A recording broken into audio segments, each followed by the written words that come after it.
Welcome back, Scrub Gamers, to another video, especially on the cube drafting series, Cube Draft 101. Today's video is going to go over the top 10 picks from me, Jamie, with Scrub Games. So with the cube draft, there are some cards that I've tried to prioritize and enjoy drafting with more. And this video is going to go over the top 10 picks of of the ones that are in my top 10. Of course, this is mainly focused on my cube list, which you can find by on my Discord, which link to my Discord will be down below in the comments. And also before we go continue, if you aren't rather than do it at the end, if you are interested in it, if you have come across this and you're not subscribed and just come across this because you like cube drafting, join the cube. You can join the cube drafting Facebook group down below. Which is basically to cover anything cube drafting related in Dragon Ball Super. Link is in the description down below. Also, if you are interested in cube drafting, I'm trying to keep up a series to cover it because it's one of my favorite formats of Dragon Ball. So go ahead and subscribe to keep updated, and also with other stuff Dragon Ball Super related as well. Also, like the video if you enjoy the information put into it, as it lets me know if you are if it's been helpful or if it's enjoyable as well.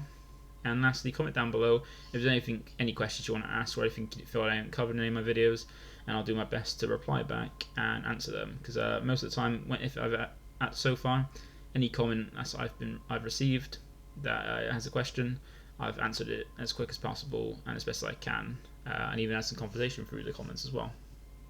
But we'll carry on with the video. So my top 10 pick. So on my 10th pick, got Jiren Seeing. So like most 4-drops that I've said before, it's a 4-drop 20k with double strike, which is a gold standard for a lot of 4-drops. Only one specified red, so it's easy to use and easy to splash. So if you want to splash it into a tricolor deck, or just put a little bit of red in a deck, it's easy to drop because it only requires one red, and any other energy could be whatever color you want. It's got 2 autos, one's once per turn and the other is just multiple times a turn. So the first one is when your opponent plays a battle card, choose one of your opponent's battle cards and it gets minus 10,000 for the turn. And the other auto is when your opponent attacks, when one of your opponent's cards attacks, and not cards, not battle cards or anything, just cards attacks, you may choose that card and it gets minus 10k power for the turn. So it's very strong. Immediately, it's very easy to play, being 1 red. And it's very defensive to help out. So there are in my cube list, in the normal one there's the Hercule leader, and in expanded there's both the Hercule leader and the Bulma list. So this is a very strong card for those to help make it easier to defend, because they're normally 10k power when they're awakened. So it makes it a lot easier for you to defend yourself. And when you're a 15k leader, it makes it really easy to defend yourself, because any card, even the leader or unison attacks, minus 10k. So your opponent needs to watch out for is if they have a unison that's 10k or less, so swing with it, it's going to get minus down, it's going to lose a marker as a result of that. Another thing is the Universe 11 as well. So if you play it in the Jiren, it's one that makes it hard for your opponent to do damage to you or attack your things to get rid of them. And also allows you to activate battle on a Jiren leader as well. Also, one thing is it triggers in both players' turn on the first auto. So if you attack your opponent and they play a card like a combo the play card, where after a combo it plays itself, or any other thing, if they play anything like a negate that plays itself as well, you can then choose that card. As long as it doesn't have barrier, it minus about 10k as well. So it's got that thing going for it. And being a 20k double strike means you're threatening pressures. What if you do attack with it? If they do go to attack into it, they're going to be losing power unless they have barrier. And also, if your opponent, the longer it stays out, if your opponent can't get rid of it, it's just going to accrue you advantage and allow you to survive a lot longer, to make to drop more threats and push more pressure. And it's a very strong card. And also, combined with both autos on your opponent's turn when they play something, you can if they play something that doesn't have barrier, you minus that by 10k, and if they attack with it, you minus another 10k as well. So any card that they attack with that doesn't have barrier is 10k less than originally stated, and if it's 10k, if it's a battle card that's 10k or less, it's dying because its power is going to reduce to 0. But on something they play, that if they attack with it, it's going to be minus by 20k, so you got to watch out. Then my number 9 pick, that is Ginyu. So anybody that knows me knows that Ginyu is my favorite character, and the Ginyu Force are my favorite team. almost similar to Jiren. It's a 4-drop, but it's 15k and no double strike. But it does require to specify green, so you've got to be investing green as one of your colours to play this. To activate main, I'm not going to go over because it's not playable in the cube draft because the cards that make it playable for the activate main aren't included. But there's a nice auto of when this card is played, you choose one of your opponent's battle cards and gain control of it. If you gain control of a card, give this card to your opponent. So there's a really nice card that just for 4 energy, you can play this, take some of your opponents as long as there's no barrier, and give them this instead. So when your opponent has like very strong things or like big battle cards or strong things that you want to get rid of, or if they've got things like the Ribrian, Avatar Affection, things like that, you can take hold of that. And especially with Avatar Affection, if you do take control of it, because you're now the master of the card, or if any effect on any card you take that has the effect of when this card's removed from your opponent's effect, do something. Because you're now the master card, you get to fulfill that effect if you can. So this is a nice card, just basically to say if there's something you didn't draft and your opponent has it, as long as it hasn't got power and it's a battle card, you can take it. And so normally if I'm drafting green, I grab this card just because of that fact. And on to our number 8 pick, we've got SS3 Gohan Master Surpass. And this is a card that is in my cube. It's only playable with 2 leaders, and rightly so because of how strong it is. It's a 4-drop, 20k, deflect barrier, so it's not being stopped when you want to play it, and it's not going to be easy to remove. But it does require 2 red and 2 green, so you've got to be drafting red and green together strongly to be able to pull this off. But it's got the Alliance key skill, so which is something unique to red-green multi-color cards. And its effect is this gains power equal to the total of. So with Alliance, what you do is when you declare attack, you triggers is an auto timing, so it triggers, and then when it resolves, you tap down either a red battle card, a green battle card, or a red and green battle card, as many as you have or many as you want to on your field. That you have out on your board, and it gains the power equal. It gains power equal to the total number of the cards you switch to rest mode by that skill.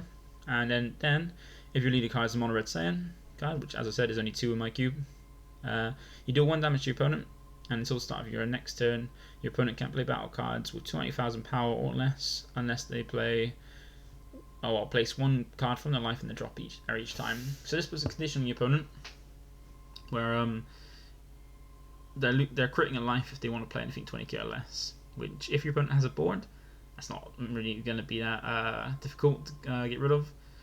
Or if your opponent has but if your opponent has no board, it's going to make it pretty tough for them. And also you don't want to damage. So if your opponent goes down to 1 and you swing with this and trigger this, it's game. It can be a game ender. If your opponent's at 2, you can put it down to 1, and then this then becomes a lethal swing. But it's not too difficult to pull this off, but it's just you need to draft it with one of the 2 leaders in my queue if you're playing my list.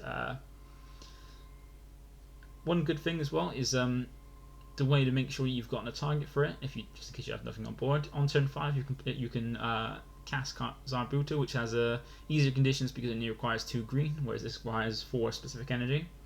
And then you can play this for free off of Zarbuto. So when the Zarbuto 5-drop is played, you get to play a 4-drop or less green battle card from your hand onto the field. And as this is part green, it counts towards that condition, and that means that you can swing with Gohan and tap down the Zarbuto to give it an extra 30k boost and burn and trigger its effect.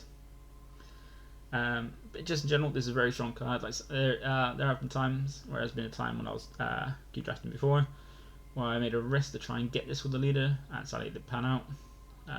But if I see this card as anything else I want, and I'm drafting red or green, I'll grab this card and then try and hope I get the leader one of the 2 leaders to go with it. It's just such a fun card.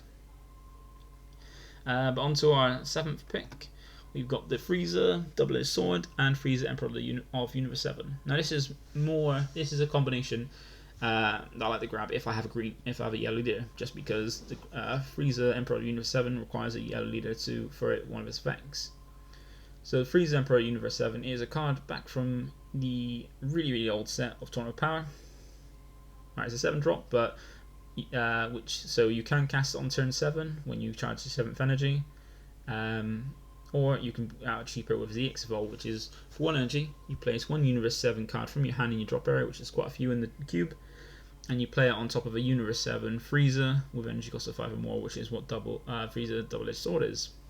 It's got triple strike, meaning it's gonna, once your opponent gets a free, you can threaten lethal. But the main reason why it's good as a boss monster when you're playing yellow is it's permanent, where if your leader card is yellow, your opponent's counter skills and non-keyword auto and activate skills cannot be activated unless they place 1 card from their life in their drop area. So what it means by non-keyword skills is Bond is a auto that would be a keyword auto.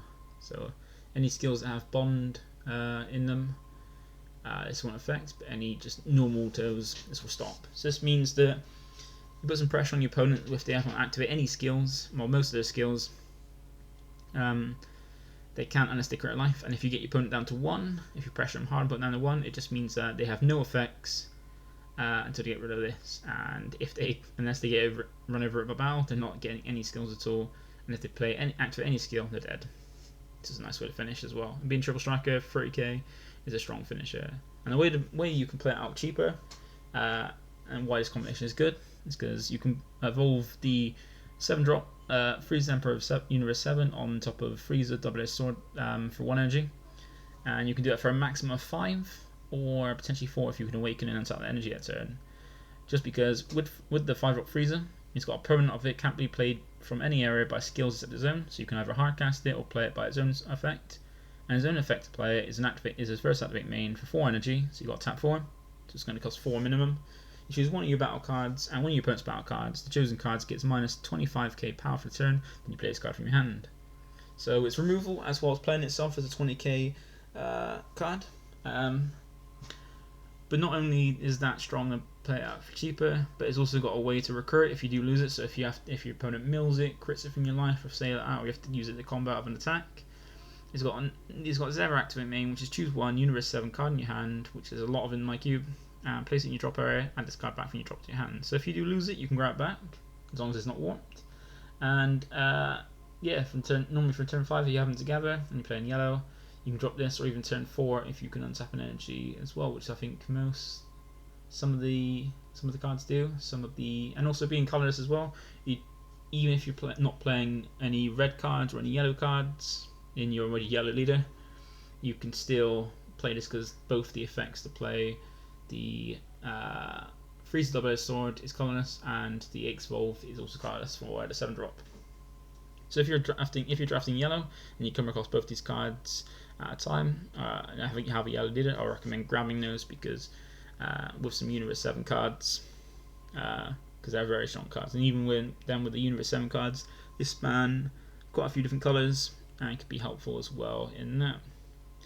And on to our 6th pick. So 6th pick is this combination. So as I didn't mention before, the first 3 picks are standalone cards that are strong, and the rest of them are combinations, or I showed the cards that are in multiple different colours of that card. But for our 6th pick, we have Freezer Revenge in Motion and Freezer Universe 7 United as a combination. So this is a good combination if you're playing yellow-blue, or even if you want to. You can even play this even if you smash like a few green through yellow cards if you're playing blue, or a few blue cards if you're playing yellow. So the reason for that is because Freezer Universe 7 United is a free drop 20k barrier blocker. Now with a nice skill of activate main for 1 blue and 2 of any other colour, you play this card from your drop area. So this means once you get turn 3, every turn you can, for free energy, as long as one's blue, play from your drop a barrier blocker that's 20k. So this is very strong in the fact that you're not losing any resources, you're not using any cards from your hand to play it, you're just tapping free energy to play it. And if it survives, it just stays there and you've got a barrier blocker to do anything else. But if it does if your opponent does manage to get rid of it, which are going to be investing cards to get rid of it, or swinging a big one of the big battle cards into it, you can just pay another free energy and play it from your drop again. Very good. And an easy way to set this up is with the Freezer Revenge in Motion, as I'm going to go over. So it requires 1 yellow to play it, but its activate main is place this card in drop area, draw 1 card so you replace itself. Then you choose up the 1 Freezer card with an energy cost of 4 or less from your deck and place it in your drop area and shuffle it. So if you got this turn 1 or turn 2, you can play it, draw a card, and hopefully, if it's, as long as it's not on your life, you can send the freezer from your deck to your drop. Then turn 3 onwards, you can then just pay free energy, play it out for free from your drop. It's a very strong combination, and it's one. If I see one and I'm playing that colour, I normally grab the everyone. Look for the everyone as well. Now onto our 5th pick, so we're halfway through. We've got the Gotenks, Trunks, and Goten sort of like archetype. So these two cards are part of that archetype, which covers actually does cover all colours, because there's Goten and Trunks cards in all colours now. I think there's less in yellow, but there is still in all colours because there's the Goten at least. So both these two cards are searches for their archetype, and both are potentially 2 costs. So Mighty Mask is a 2 cost 10k with what requires 1 specified red, and it's got an activate main of place this card in your drop area, choose up to 1 each Sun Goten and Trunks Youth with 15k power or less from your deck, and add them to your hand, then show you your deck. So this is a sort of like a searcher for that then. Early game you can swing with it and then sack it off to grab the 2 targets. And there are very strong targets for the Goten and Trunks cards. Like for the Goten cards, you've got the yellow one for Lineage to promo that can swing, look at top 3, grab a card, and put the Rever Bones back on the bottom of the deck.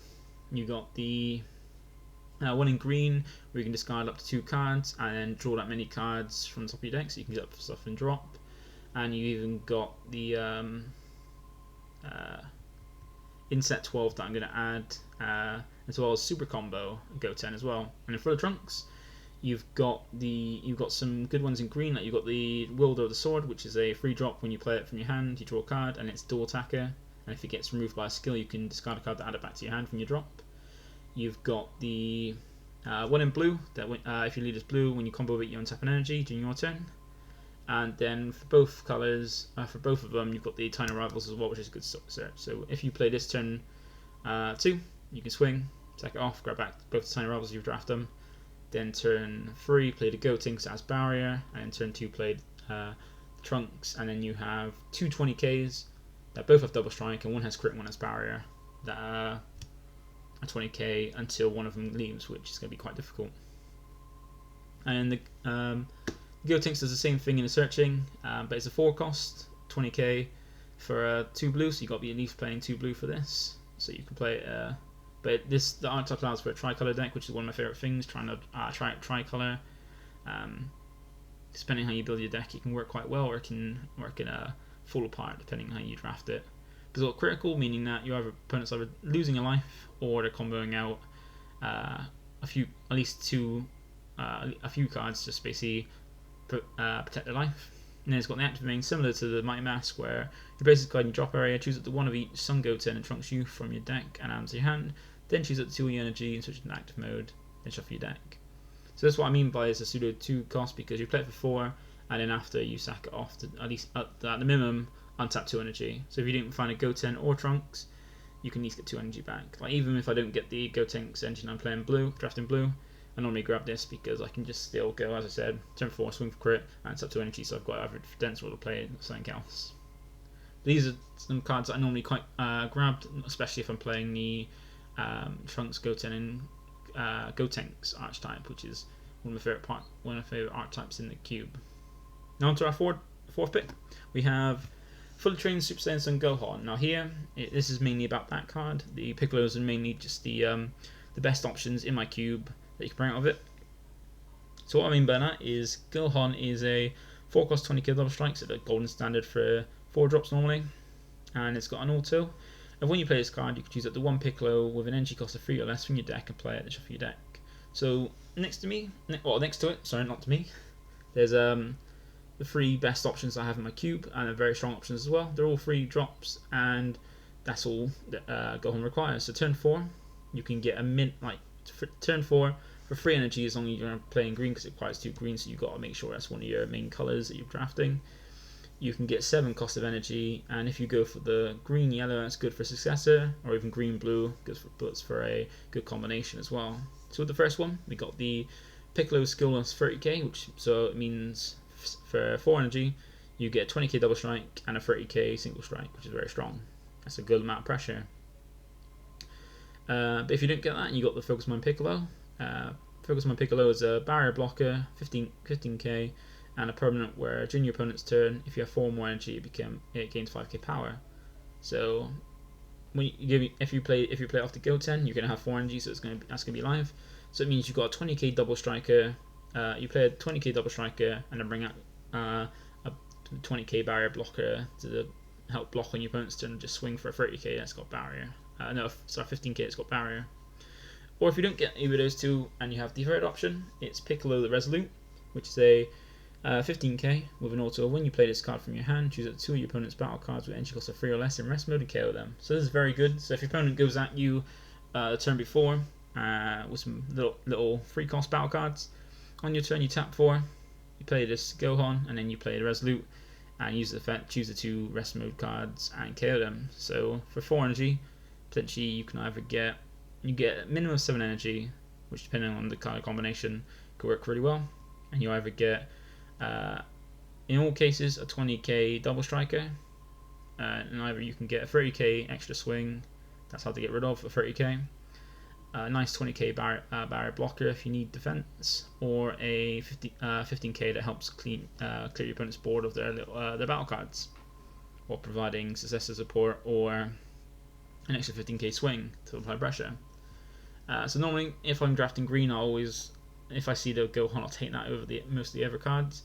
And even if I see the Piccolos, and if I see the Piccolos, if there's nothing else I want to grab, I'll grab them in the hopes of grabbing the Gohan if I do see green. But there's very great combinations, and even if you do see the Piccolo before you get the Gohan, you at least have my number 1 pick, which you'll see shortly, to make use of them. So my number 3 pick is the Frost Chain. So this is one of my favourite chains. This is one of my favourite things in the cube. If I draft red, I always hunt down these pieces, even if I didn't get all of them. I at least want to see the 1 or 2 drop. But it's a very strong chain in that with the 1 drop and the 2 drop, if it gets removed by your opponent's skills, you got the chain. So if you've got the 1 drop on the field and your opponent gets rid of it by a skill, you get the 2 drop from your hand of deck, and then same with the 2 drop if it gets removed by a skill of your opponents, you get the 3 drop from your hand of deck. Now that's a very strong chain because each part of it is very strong, so going down from it, full power Frost is the 30k free drop that you can potentially pay for free from your hand of deck, which is very good. The 2 cost Calcium Beam Frop is easy to play if you don't play off the 1 drop, because it's a 2 cost 15, so 15k being a good standard for 2 drops. 1 specified red means you need 1 red energy to play it, which means it's easy to tech him. He's got Activate Main of once per turn. Choose 1 of your opponent's battle cards, and it gets minus 5k power for the turn. So it either makes it easier to get over a battle card your opponent has by minusing it and swinging over it, or if your opponent's got some cantrips that they've played, you can, at 5k or less, you can easily just wipe them out for free. Meaning that while they've paid 1 energy to draw a card and have a 5k body to defend with, you get rid of that 5k body. Meaning that they've used the energy, they tapped energy for nothing essentially. And as I said, the autos are basically, if it's removed by a skill of your opponents, you choose up the next part of the chain and then play it from your deck or hand. And then lastly, the Frost Before Storm is my favourite one of the 3, which is a 1 drop 4k, but that doesn't matter because it's the Activate Main you want, which is Activate Main once per turn. Pay 1 red, draw 1 card. So normally turn 1 you're going to want to, if you see this, you want to charge a red, play it, and every turn after that you're just going, if you've got nothing else you want to do, or red energy open, you go tap it, draw a card, and get brand new cards, which means if you're against, if your opponent's unable to get rid of it, or they don't have anything similar, you just every turn draw an extra 1 card more than that. Means your deck thinning, you're seeing more cards, and you're seeing more into your deck to see the things you want as quicker than your opponent. And if they do get rid of it, and you've got the chain, you go back up it, so you don't really lose anything and make it. And just with that auto, if they know they don't have the 2 drop, like even if you don't draft a 2 drop, they've got the risk of, do they get rid of it because you get the 2 drop for free. And then that 2 drop still puts in pressure, being able to attack for a decent damage on both unawakened and awakened leaders, and also as well makes it easier to run over your opponent's things.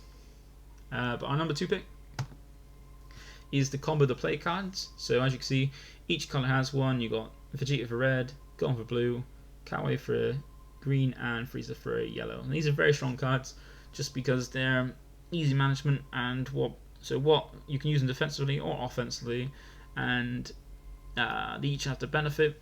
So for the Vegeta, has a stronger benefit in Pan, where if you combo it defensively or offensively, or more defensively, you play it and get a draw because your leader will boost it by 5k. I mean, it's difficult for them to get over it because it's strong 20k, which is hard to get over on your opponent's turn, and also draw a card.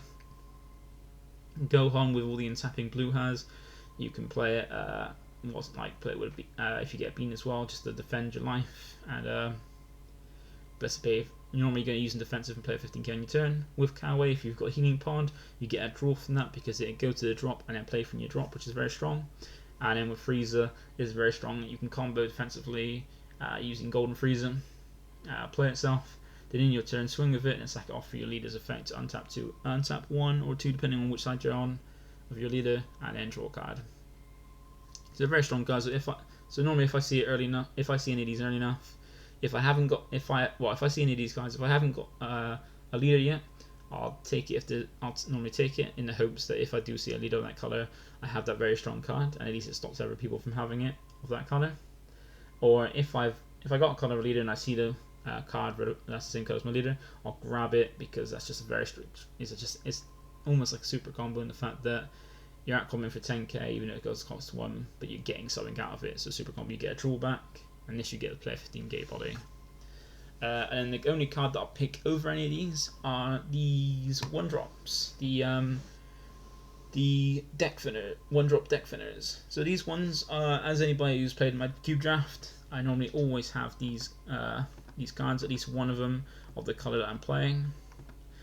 So these are very strong cards in that the fact that every turn, once per turn, you all have the same effect where activate main once per turn, choose one card in your hand, place it in your drop, discard it, and you draw one card. So within the cube, seeing more cards or deck filling quicker means you see more of your cards that you want. So it means you see more cards, you have more options. And the really good things these cards do is discard any cards that you can't play, you don't want, or you don't need at the moment to draw a brand new card. So you're going quick for your deck to see the cards you want, and also you see a lot more cards than your opponent is to give you more advantage. And the longer they stay, and the more you get on the board, or the longer they stay, you're always just ditching cards as well. Which the benefits are you trigger sparking. So if you need sparking 5, you're putting cards in your drop to make sparking live. If you want to overwhelm, you can put cards in there for overwhelm. And if you draw things like a Beerus Godly Majesty, paired one of these, make some draw 1, play 15k body as well. But I think outside of these, there's the Bio Brother Unison, which is a green one. So green's got 2 options, which has the same effect to discard a card, draw a card, which is very nice, and it's harder to get rid of, just as hard to get rid of as these are. But anytime I'm drafting, whatever color I'm drafting, even if I don't know what color I'm drafting, if I see one of these, it's always my first ever pick, as long as I'm not forced to pick a leader, like as my rule. I always grab one of these cards and base my colours around these most of the time. But yeah, that's my top 10 picks for cube drafting. Cards I always look out for, like cards I'll try to pick depending on the colour or colour of my leader. But that's it for this one. I'll try to keep it shorter, so it's less than half an hour. As I said at the start of the video as well, like, comment, and subscribe if you want to keep updated from me, if you want to let me know that you like the channel, if you did enjoy the information or advice given in this, and also comment below if you want me to cover anything, be it cube draft, deck proof, or anything.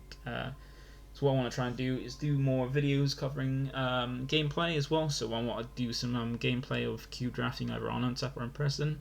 But at the moment my equipment isn't great to record games on Untap, and due to the pandemic at the moment we can't meet up to cube draft. While I would love that, it's not possible at the moment. But as soon as I can update my equipment or meet up in person to do my actual cube draft, then I'll get some videos so people can see some gameplay of how it is, so they can see, because I know while I'm seeing the results that I post on my Facebook group, Facebook page, sorry, that I post in the group as well, regarding the results of any of my cube draft, which happen every Sunday.